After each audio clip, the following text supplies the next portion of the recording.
Здравейте! Днес на гости ни е Ралица Йорданова. Тя отново е наш студент, специалност дигитални медии и пиар. Много се радвам да я посрещна тук, защото въпреки че е завършила, тази година имаше своята премиера като гост-лектор в една от дисциплините, по които се обучават нашите бакалаври. Ралица, здравей! Здравейте! Първо, благодаря за поканата. Много се радвам да съм тук отново.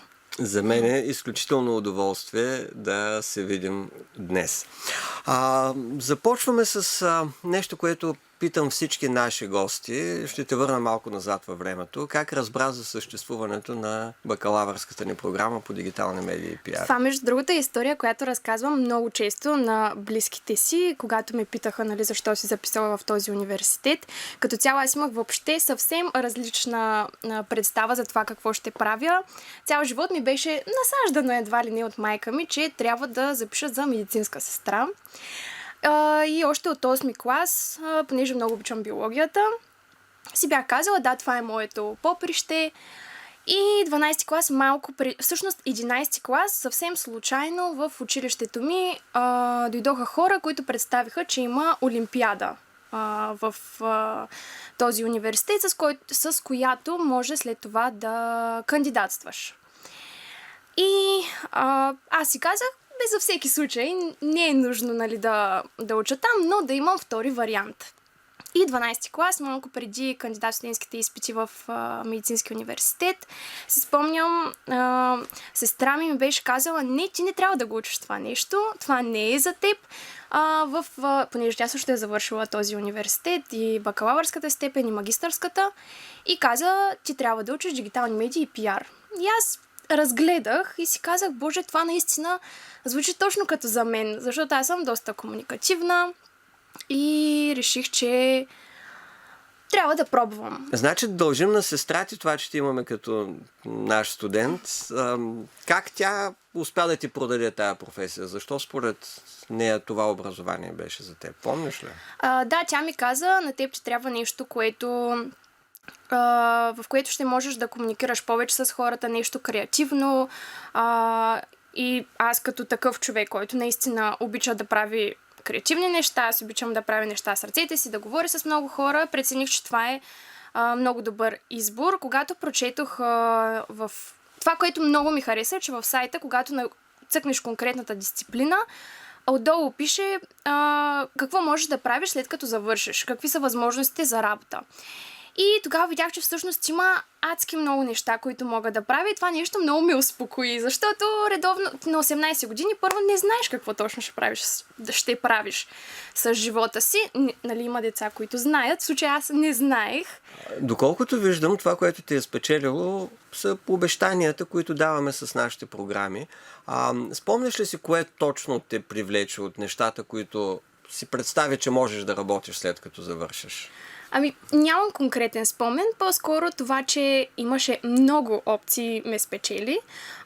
Помня, че това, което ми беше интересно, беше пиар, въпреки че след като завърших нямам интерес към пиара, но тогава си спомням, че ми направи впечатление. Тогава знаеш ли какво представлява пиара? Нямах точна идея. Просто ти хареса... Да. Добре, какво в началото ти хареса и какво не ти хареса? Във времето, в което беше първи, втори курс, тогава, когато учите фундаментални дисциплини и се подготвяте да мислите като икономисти. Те първите 2 години много не ми харесаха на мен, защото имаше дисциплини, които аз допреди това не бях изучавала. Имах много колеги, които бяха завършили търговски гимназии, и за тях беше една идея по-лесно, като макро, микроикономика, статистика. Аз излизам от гимназия английска с езици английски и руски и нямах много представа от тези дисциплини и ми беше доста трудно в началото. Но много ми беше харесала математиката. Това е нещо, което в училище въобще не ми беше харесало, обаче в университета много ми допадна. Да, тези първи 2 години са изключително трудни, защото си дошъл да учиш едно нещо, пък учиш съвсем други неща и няма как да не преминем през всичките изпитания. Доколкото си спомням от твоя успех, ти доста успешно премина през тези изпитания. Да. Ако не сме максималисти и не търсим пълни шестици навсякъде. Когато започна да учиш специализирани дисциплини, това се случва от трети курс нататък, кои са трите неща, които най-много ти харесаха? Или 2, или 1, или 4, няма... Тук конкретно трябва да говорим ако трябва да говорим за дисциплини... Не само. Кое ти хареса? Ами преподавателите. Какво ти хареса в тях? Ами хареса ми, че имаха личен подход. Това, което на мен ми направи впечатление, понеже аз имах очаквания, когато дойда в университета. Понеже така ми беше насаждано, може би, през годините, че на никой не му пука за теб, когато си в университета. Никой дори даже няма да ти запомни името. А това въобще не е така. Не си спомням точно по коя дисциплина беше, но едната преподавателка един ден просто ми каза: Ралица, може ли еди си какво? И аз бях толкова изненадана и толкова приятно впечатлена от това, че ми знаеше името. Сигурна съм, че до някаква степен аз също съм повлияла с това, че съм посещавала често, взимала съм някакво участие, но определено много ми се промениха представите тогава и видях с времето, че това не е така. Обръщат ти внимание и хората се интересуват от теб. А от нещата, които учеше, кое ти беше най-интересно? Ами, нямах нещо любимо, ако трябва да бъда честна. Не мога да кажа нещо конкретно. Всичко ми харесваше, във всяко едно нещо откривах нещо, което ми е полезно. Имало е винаги неща, които не ми допадат, но не бих казала, че имах определена любима дисциплина. Да се върнем върху тези обещания, които се прочела в самото начало. То е огромен набор от възможности в полето на дигиталния маркетинг. То е наистина доста широко поле. Човек може да прави много и различни неща, които изискват различни знания, умения, компетентности. Ти кога започна да се ориентираш сама за себе си в процеса на обучение, в процеса на контактите си към това, което искаш да правиш действително, това, което искаш да работиш? Всъщност много интересно се получи, понеже края на втората година аз разбрах, че имам интерес към снимане на видеа, създаване като цяло на такова съдържание, и третата година дойде и тази специалност за фотография и видеозаснемане. Аз вярвам, че е съдба, защото тогава беше и момента, в който осъзнах, че това е нещо, с което искам да се занимавам. И всъщност от тогава и стартирах това, което правя и сега. Ако можеш да промениш няколко неща в обучението си, имаш тази сила, нека да я наречем така, какво би променила? Бих променила това да има повече практика, да има повече практически задачи, може би повече да се обръща внимание на това кой в какво е добър, и ако преподавателя види потенциал в някого за нещо, то да му го каже, защото има много хора, които са добри, но не го знаят, или пък все още не са го открили, или пък не са достатъчно уверени. Тоест най-важното, едно от най-важните неща според теб в обучението и в образованието е някой да открие потенциал в теб и да ти даде увереност, че ти можеш да... Имала ли се такива случаи? Имала съм, когато аз започнах. Първо, никой не си представяше, че това може да е нещо сериозно. До ден днешен даже майка ми постоянно ми повтаря: да намери си една държавна работа. Нали? Така да ти е сигурно. Защото когато започнеш да говориш за собствен бизнес или да си фрилансър, хората са малко по-скептични и смятат, че това по-скоро е страничен доход. А ти как събра смелост да започнеш да работиш за себе си и да не послушаш майка си? Ами просто започнах. Реших, че това е единствения ми вариант. Аз никога не съм си представила, честно казвам, да работя за някого. Аз съм добра в работата, в екип, обичам да работя с хора, не мисля, че съм конфликтна, но просто никога не съм си представила, че някой може да ми каже какво точно да правя. Можеш ли съвсем накратко да ни разкажеш какво се случи с теб, започвайки твоя самостоятелен проект? Как взе това решение? Какви бяха първите ти стъпки? Аз вярвам много в съдбата и тогава живота ми срещна просто с едно момиче, което също създаваше такова визуално съдържание. И в процеса на разговор с нея, тя всъщност ми беше и партньорка в началото на работата, стартирахме заедно и тя ми помагаше с някакви работи, казваше ми: сега тук може да вземем един клиент, втори клиент, така нататък, и започнахме с близки. Хора, които имаха различни бизнеси, дали фитнес, дали заведение, и просто започнахме. Не знаехме какво точно да правим, но пък имахме много желание и И така започна всичко. В началото беше трудно, защото никой не те учи, че трябва да се научиш, допускаш много грешки, но пък това също ти помага да достигнеш до по-високо и по-хубаво ниво. Има един въпрос, който много обичам. Ако трябва да обясниш на едно 5-годишно дете какво точно работиш, как? Или на баба ти, ако не можеш да обясниш на баба ти какво на баба работиш, ти, да. значи... Радвам се, че си запомнила този израз. Между другото, на майка ми и на баба ми и отнеха 3 години да запомнят цялото наименование на специалността, но няма значение, вече знаят. Ами, какво работя? То да, ако му кажа, имам рекламна агенция, предполагам, не се брои, да. Ами, създавам визуално. Не знам как ще му обясня какво правя. Ами, карам бизнесите да имат повече клиенти и да бъдат по-разпознаваеми. Добре, чудесно. Няколко думички трябва да изясним на баба ти или на 5-годишно дете. Но, добре, кои са нещата, които в твоята конкретна работа са ти били най-полезно от това, което си учила в университета? Ами... Всичко бих казала. Аз мисля, че няма ненужно знание. Имаше много неща в университета, които тогава си казах, боже, защо ги уча тези неща? И после в процеса на работа осъзнах, че всъщност те са били нужни. Най-малкото започнах да комуникирам с хора, които също са в тази сфера. И когато водим разговор, разбирам за какво те говорят благодарение на знанията, които имам от университета. А нещо конкретно от някоя дисциплина има ли, което да си взела и което да ти върши непрекъснато работа? Нещо, което да се е запечатало в съзнанието ти като изключително полезно?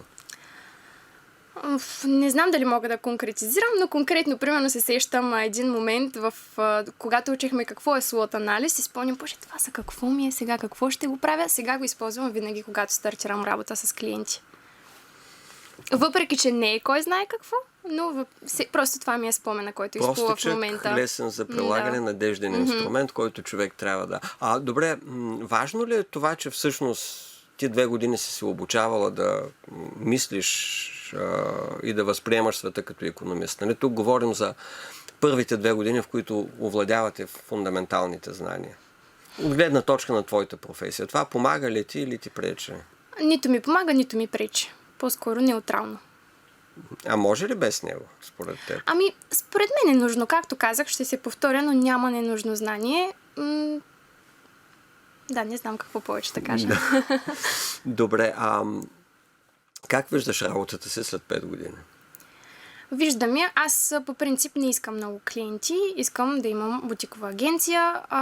Виждам я по същия начин. Може би просто да стана по-добра в това, което правя. Как успяваш да спечелиш един клиент? Може би трябва да питаме някой мой клиент. Имаш ли си някаква рецепта, тайна или някакъв специален подход?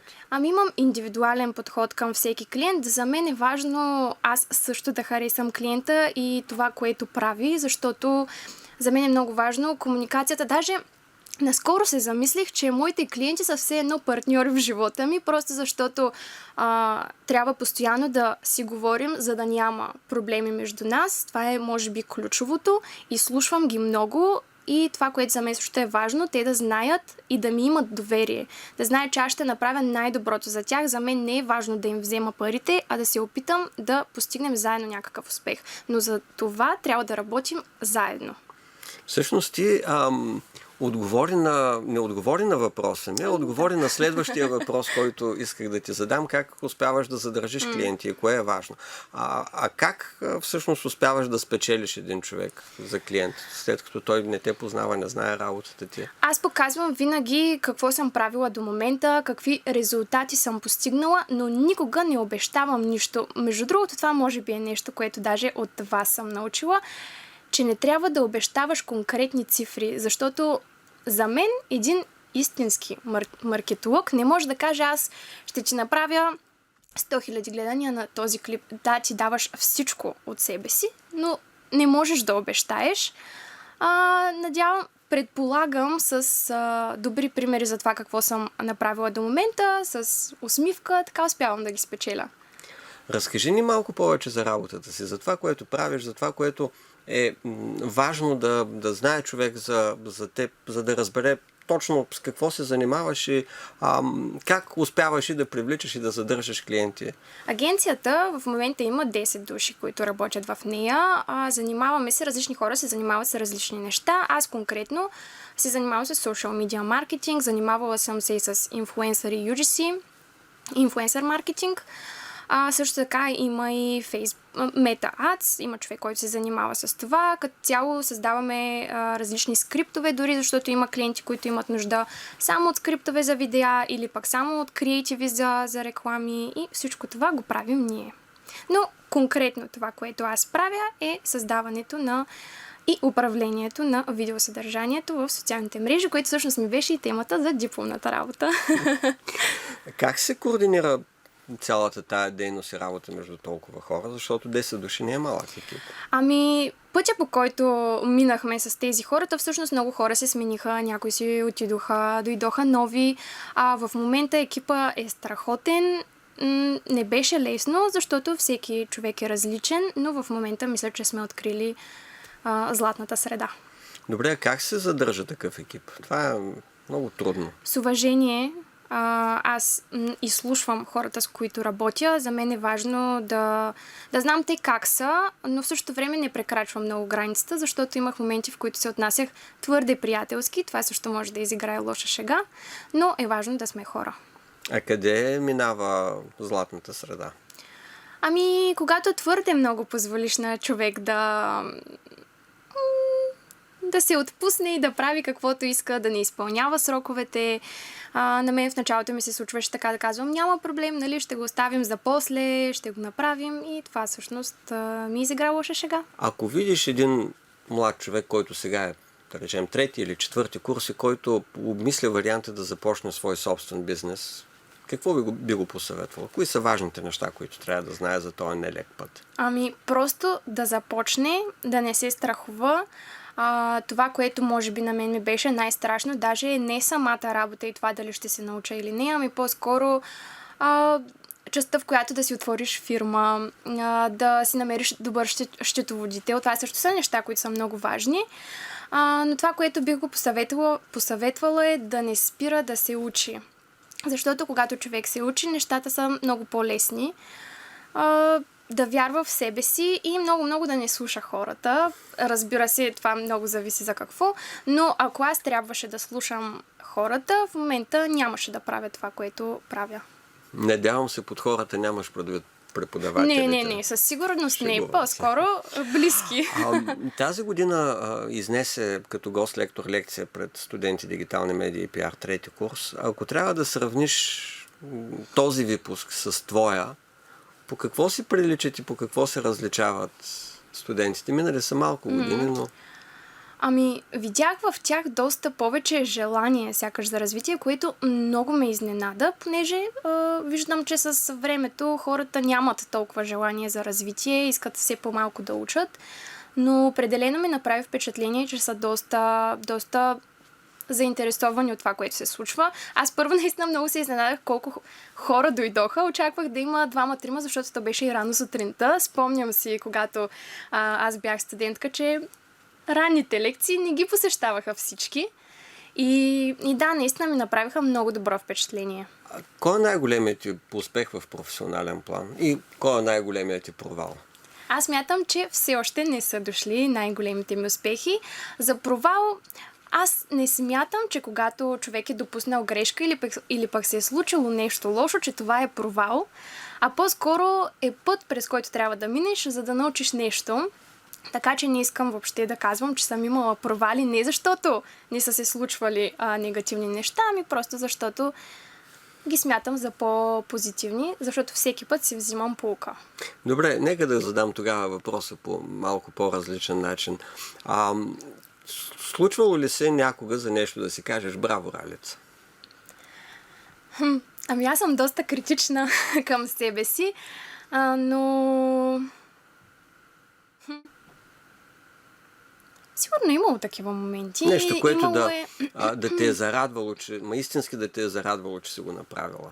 Да се е получило, да не си била сигурна, Да. че ще стане, но да се е получило и това да ти е донесло Знаете ли, огромна когато радост. качвам, понеже аз стартирах с TikTok, с качване на визуално съдържание там, и много често е имало видеа, в които не съм била сигурна. Даже съм избягвала да качвам и ги оставям за накрая. Всъщност точно тези видеа са имали най-голям успех. А след това си правя сметка и знам защо са такива, защо са успешни, но в такива моменти може би си казвам, че не трябва да се критикувам толкова много и щом съм решила да направя нещо и да го снимам, то значи не е толкова лошо. Добре, ако трябва да посъветваш един човек, който иска да се занимава с дигитален маркетинг, да избере точно тази програма, която ти си завършила, какво би му казала? Има предвид, че този човек все още е ученик, той е като Да. Ралица от преди 5 години и не знае, може да не иска да е медицинска сестра, нещо Да. друго, но да не е сигурен какво иска да прави със себе си, с живота си, но да е определил това поле. Какво би му казала? Ами то би ми било доста трудно да кажа на някого какво да прави, но бих изборила някои мои качества и неща, които правя в момента и ако това нещо му е интересно, просто да го запише. А това е хубаво, че когато запишеш нещо, това не е края на живота. Винаги можеш да се преместиш дори в друга специалност.